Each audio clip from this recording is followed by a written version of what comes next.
episode of Thoroughbred Declassified. My name is Nikki Morris, and I'm joined today by my co-host and father, Ryan Campbell, as well as my husband, Justin Morris. Now, as you guys may know, the sport of kings can oftentimes seem classified. And, well, this project has been 2 years in the making because we are bringing you behind the curtain, behind the scenes, on all things the sport of kings. We've seen that most podcasts out there about the racing industry have been about betting this race this week or that race next week. And what we want to do is we want to educate and entertain, showing you the ins and outs of the thoroughbred industry, from breeding to raising a baby to getting a horse to the track.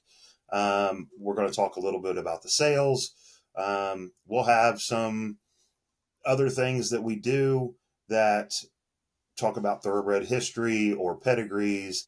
Basically, we are creating a podcast that we wish had been around when we first started in the thoroughbred industry, 20 years ago? Isn't that crazy to think about? 20 That years. is, it's crazy to think that it has been that long of nightly looking at pedigrees. Who we're going to breed this mare to? Are we going to buy this mare?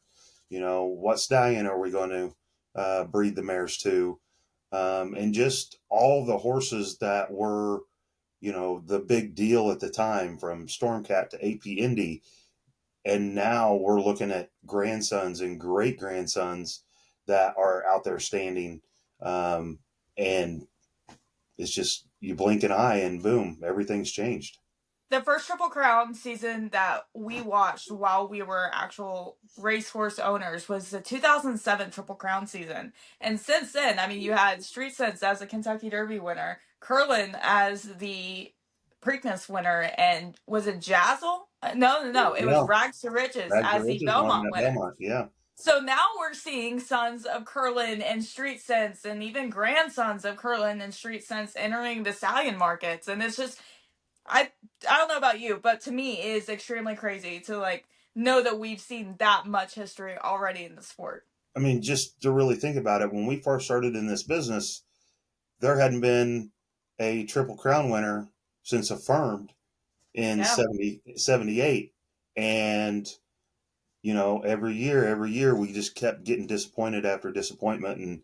And, now we're sitting here and there's been 2 more Triple Crown winners. We've went and seen both Triple Crown winners at Ashford Stud. It's just amazing how far the journey's become. And not only do we have a Triple Crown winner, but we have a Triple Crown winner. This is the true modernization of the Triple Crown.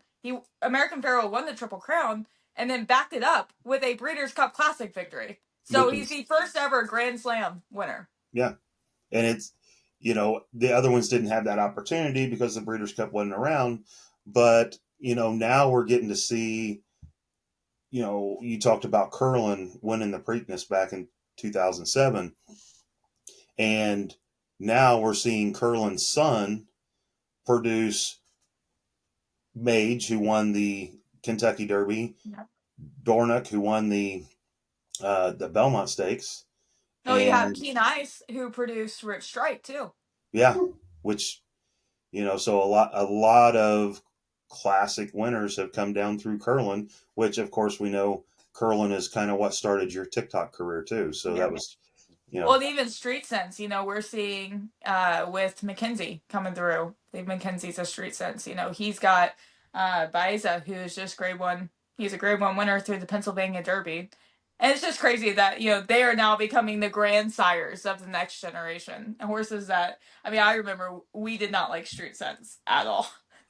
But I love the fact that he's starting to take off as a grandsire. And what's crazy from my perspective is I've came in where I know them the grands of them. So I had to get the education from you all on the Curlins and all those. So I know the new generation for the most part. That's what you know it better than the old generation. Yeah, that we know.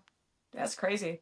And the big thing, we talk about all this stuff that we, we're able to see through the last 20 years in the thoroughbred industry. We talk about that this is Thoroughbreds Declassified.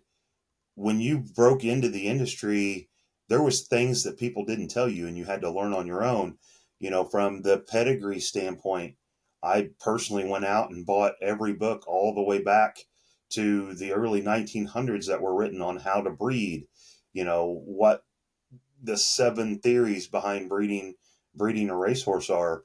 Those are the type of things that, if you don't do that, you can have a horrible experience in the thoroughbred industry.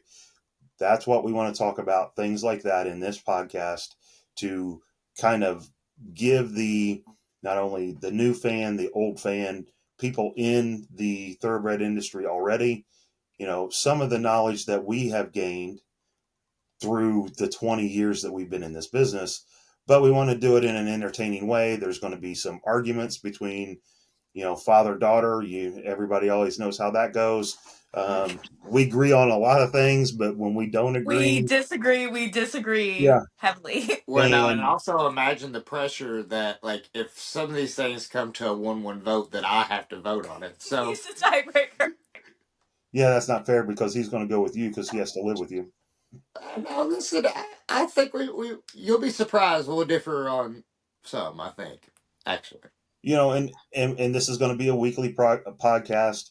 We're going to have some things that are weekly standards where we review some of the races that have happened in the last week. You're not really going to see us talk about races coming up that this is who we're picking to win. We may pick a good story behind a horse in that race, not necessarily this horse is going to win. Yeah, we will talk about that, but you won't see what you see in other podcasts where it's a bettor who is not taking the obvious favorite, because if that favorite wins, they don't make any money on it. If we talk about who we think is going to win, it's 100% not based off of betting. It's who we think we're going to win, or pedigree, those type of things. And I think the big thing to keep in mind is part of the reason why we got into the thoroughbred industry. It wasn't because of betting, it wasn't gambling or anything like that. It was because we fell in love with the stories of the horses. And I think really that's the focus of this podcast, is giving you behind the scenes, giving you the real story of what it's like to breed a horse and get it to the track, what it is, what we're looking for in stallions and such, because all of those pieces are so important to the overall story that you guys get to enjoy when you watch these horses take to the track. And I didn't grow up in the industry. How I got into the industry was when I was younger. My aunt absolutely loved horse racing. So when the Kentucky Derby would come around, she would pick her horse that she wanted to win. I'd pick mine that I wanted to win. The very first one I can remember is 1984. And I picked Swale versus what she picked. And then Swale obviously goes on to win, becomes Claiborne's only Kentucky Derby winner. And I absolutely fell in love with the sport, fell in love with Seattle Slew. And as most people know, 7 days or 8 days after the Belmont Stakes, there was a tragic event after a workout. And while Swale was getting his bath, he collapsed and died. And then in 1987, one of probably my second favorite horse of all time, I ended up picking Ali Sheba to win the Kentucky Derby in 1987.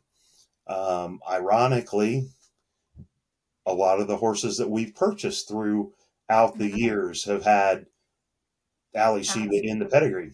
One of our big ones, we own a stallion named Icebox, and Ali Sheba is prominent in his pedigree. The So first ever stallion that we bought was yeah, a grandson of Ali Sheba. yeah, Yeah. So Ali Sheba and Swale. There's Swale ties into our pedigree now because we actually have we've wanted the female families of that for a long time, and we finally have a mare who's from the immediate female family of Swale and 49ers. So those are the type of things we want to talk about in this podcast, hoping that we can impart the knowledge that we've gotten and show the side of the industry where you don't have to be a billionaire to be able to participate in the sport and actually be successful in the sport as well.